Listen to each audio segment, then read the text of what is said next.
Assalamualaikum warahmatullahi wabarakatuh. Selamat pagi anak-anak. Di minggu ketiga hari ini kita masih di bab 1 bilangan, tetapi untuk topik pembahasannya kita melanjutkan materi yang minggu kemarin, yaitu melakukan operasi hitung perkalian dan pembagian bilangan bulat. Adapun topiknya yang pertama yaitu tentang perkalian, kemudian sifat-sifat operasi hitung perkalian, kemudian pembagian bilangan bulat dan latihan soal. Nah, kita masuk ke perkalian bilangan bulat.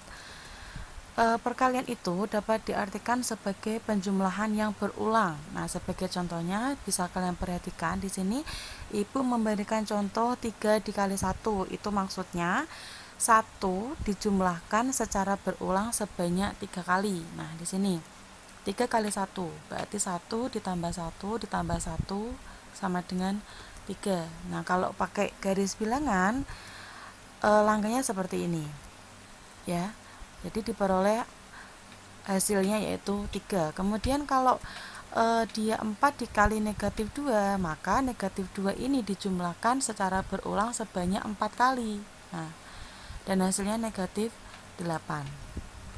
Kalau menggunakan bilangan bulat, nah seperti yang kalian lihat di layar, selanjutnya secara umum untuk A elemen bilangan bulat positif dan B elemen bilangan bulat, A dikali B itu diartikan menjumlahkan B sebanyak A kali. Nah, kalau Ibu tuliskan dalam bentuk simbol, dia seperti ini ya, A kali B, maka B ditambah B sebanyak A kali. Nah, ini A nya berapa gitu ya. Ini sudah pernah di SD juga, sudah pernah kalian pelajari.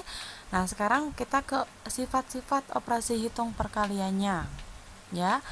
Nah, di sini untuk sembarang bilangan bulat A, B, dan C itu berlaku yang pertama komutatif. Jadi nilai perkalian jika dia angkanya dibolak-balik hasilnya tetap sama.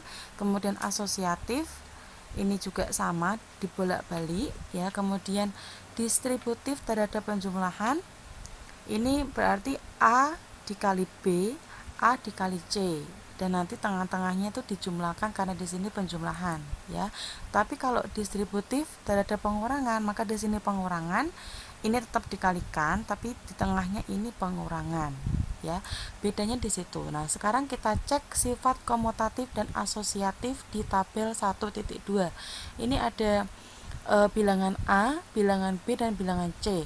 Nah, kalian perhatikan kolom merah dan kolom biru. Nah, di sini sudah Ibu contohkan untuk baris pertama ya. Kalian lihat bahwa kolom merah di sini komutatif ya, A dikali B dan B dikali A itu hasilnya selalu sama. Jadi dibolak-balik sama. Begitu pula untuk yang kolom warna biru. Nah, ini untuk yang titik-titik bisa kalian lengkapi sendiri, dan ini ada di buku siswa, bisa kalian cermati di situ. Kemudian kita cek untuk distributif terhadap penjumlahan. Ini kalian perhatikan untuk yang kolom merahnya saja ya. Ini membuktikan bahwa nilai di kolom merah yang pertama dan kolom merah yang kedua itu sama ya. Ini contohnya di nomor 3 bahwa di sini negatif 10 dan ini negatif 10 ya. Kemudian untuk yang pengurangan, kalian perhatikan di kolom ini, kolom hijau, dia juga sama bahwa nilai di sini dan yang di sebelah kanan itu sama.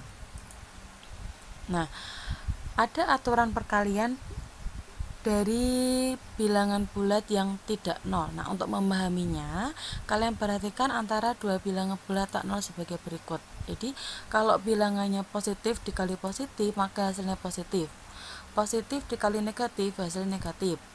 Negatif dikali positif, hasilnya negatif. Dan negatif dikali negatif, hasilnya positif. Intinya, kalau dia bilangannya itu tandanya sama, positif-positif, atau negatif-negatif, dia hasilnya positif ya. Tetapi kalau dua bilangan itu mempunyai tanda yang berbeda dan dia dikalikan, maka hasilnya negatif ya. Ini jadi untuk mengingat-ingatnya seperti tadi ya, kalau sama maka positif, kalau berbeda maka dia negatif. Kemudian untuk contoh soal dan pembahasan yang pertama di sini untuk yang positif, negatif, dan seterusnya bisa kalian perhatikan ya. Di sini tandanya dia sama-sama positif, maka hasilnya positif. Ini berbeda tanda, di sini positif negatif, hasilnya negatif, dan seterusnya, ya. Nah, bagaimana kalau contoh kontekstualnya? Di sini ada suatu desa, suhu pada pukul 12 itu 38 derajat Celcius. Kemudian, suhu itu turun sebesar 3 derajat Celcius setiap 2 jam. Nah, berapakah suhu pada pukul 22? Nah, ini kita bisa menggunakan dengan cara kita tahu bahwa di desa itu ya pada pukul 12 hingga pukul 22 berarti kan rentang waktunya 10 jam. Kemudian penurunan setiap 2 jam ya. Itu dia 3 derajat Celcius di sini. Nah, karena di sini 10 jam, maka kalian kalikan aja di sini ya. Dalam 10 jam terjadi 5 kali penurunan. Dari mana? Dari 10 dibagi 2, ya kan? Jadi 5 dikali negatif 3. Ini negatif 3 dari penurunannya ya, karena kalau yang namanya turun itu kan negatif. Kalau dia suhunya bertambah, maka di sini nanti dia positif ya. Dikalikan 5 jadi suhunya turun sebanyak negatif 15 derajat Celcius. Kemudian tinggal kalian jumlahkan dari suhu awal ditambahkan dengan negatif 15 sehingga suhu pada pukul 22 itu 23 derajat Celcius. Nah, sekarang kita ke pembagian bilangan bulat. Kalian perhatikan situasi ini. Ada suatu kelas, jumlah siswanya 30. Akan dibentuk 6 kelompok diskusi. Berapakah anggota setiap kelompok? Pasti ini mudah banget ya. Berapa jawabannya? Iya, jawabannya yaitu 5. Tahu dari mana? Nah, ini Ibu akan menjelaskan dulu bahwa situasi ini merupakan situasi contoh bentuk pembagian. Nah, dan pembagian itu kebalikan dari perkalian.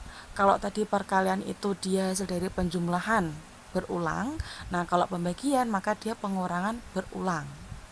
Ya. Nah, untuk simbolnya yaitu ini 30 dibagi 6 ya. Kemudian kita bisa menghitungnya ini seperti ini, 30 dikurangi 6 dikurangi 6 dikurangi 6 dikurangi 6 sebanyak 5 kali pengurangan sampai dia tak bersisa ya. Oke. Kemudian kita pun masuk ke aturan pembagian, bahwa aturan pembagian itu sama dengan aturan perkalian, dimana kalau tanda bilangannya sama maka dia hasilnya pun positif. Kalau tandanya berbeda hasilnya negatif ya. Ini juga sama, dibolak-balik juga negatif, dan kalau bilangannya negatif-negatif maka hasilnya positif ya.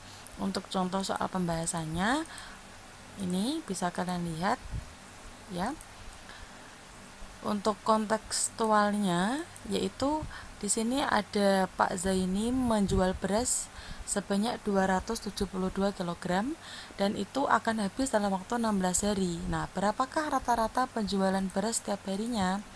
Nah, ini merupakan contoh dari soal pembagian, tinggal kalian bagi aja. Jadi penjualan per hari itu sekitar 17 kg ya. Nah, kalian kan sudah mempelajari 4 macam operasi pada bilangan bulat, yaitu penjumlahan, pengurangan, perkalian, dan pembagian. Nah, di sini misalkan ada soal seperti berikut. 6 ditambah 2 dikali 4. Nah, kemungkinan jawabannya yang pertama 32, yang kedua 14. Nah, manakah jawaban yang benar, 32 atau 14? Ayo yang mana? Nah, di sini kalau kita memperhatikan urutan-urutan dalam operasi ya, kita harus mengerjakan dulu yang bertanda kali ya, baru nanti ke penjumlahan atau pengurangan. Jadi untuk yang soal ini yaitu yang benar adalah yang 14 ya. Jadi 2 dikali 4 dulu baru ditambah 6 ya. Nah, untuk contohnya itu dia di sini. Ini ya. Mana ya kira-kira ini, kira-kira di sini ini ya. Jadi 3 kurangi 2 ditambah 5 kali 4. Nah 5 kali 4 itu 20, kemudian baru 3 kurangi 2 1 dan dijumlahkan ya. Kecuali kalau dia dikasih tanda kurung. Kalau dikasih tanda kurung maka yang di dalam kurung dikerjakan dulu. Tapi kalau nggak ada maka dahulukan yang perkalian dulu baru yang penjumlahan. Gitu nggih. Nah, sekarang untuk latihan soal sederhananya silakan dikerjakan. Ibu tunggu sampai jam 9 seperti biasa, ditulis di buku tugas matematika, ditulis cara penyelesaiannya bagaimana, kemudian difoto. Dan terima kasih atas perhatiannya. Mohon maaf apabila ada salah kata. Semoga kalian bisa memahami apa yang ibu jelaskan. Jika masih ada yang bingung silakan ditanyakan saja melalui grup WA atau bisa mengirim pesan ke ibu ya. Terima kasih. Assalamualaikum warahmatullahi wabarakatuh.